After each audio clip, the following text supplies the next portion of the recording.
नमस्कार मित्रांनो, मी शेळके वकील. आजच्या विषयामध्ये आपण महत्त्वाची गोष्ट घेतोय. भाडे करारपत्र करत असताना मित्रांनो, दोन व्यक्तींची संमती पाहिजे. भाडे करारपत्र करत असताना महत्त्वाची गोष्ट म्हणजे ज्या गोष्टीसाठी तुम्ही जागा भाड्याने दिली आहे त्याच गोष्टीसाठी ती जागा वापरली पाहिजे. त्यामध्ये बेकायदेशीर व्यवहार करता कामा नये किंवा अनैतिक व्यवहार करता कामा नये. दुसरी महत्त्वाची गोष्ट म्हणजे वेळच्या वेळी भाडं 5 किंवा 10 तारखेला दिलंच पाहिजे.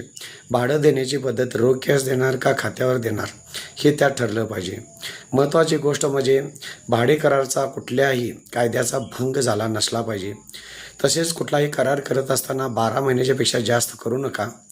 त्यानंतर पुढील करार वाढवायचा असेल तर दोघांच्यामध्ये संमती पद्धतीने लिहा.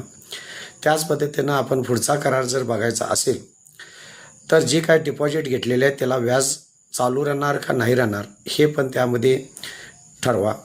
त्याच पद्धतीनं दुसरी गोष्ट महत्त्वाची आहे, ज्यावेळी इतर काही कायदेशीर बाबी असतात, ज्यावेळी जागा भाड्यानं दिली जाते त्यावेळी सदर जागा देत असताना जशी आहे तशी परत ताब्यात देणे किंवा जर काही डेव्हलपमेंट त्यामध्ये केलेले असेल तर त्याचा नुकसान भरपाई घेणे किंवा जागा सोडत असताना ज्या स्थितीमध्ये जागा आपण भाड्याने घेतली होती त्या स्थितीमध्ये देणे किंवा त्यामध्ये जर काही तुम्ही चेंजेस केलेले असतील नवीन तर त्याचा जे काय खर्च असेल तो देणे किंवा नाही देणे हे त्यामध्ये ठरलं पाहिजे.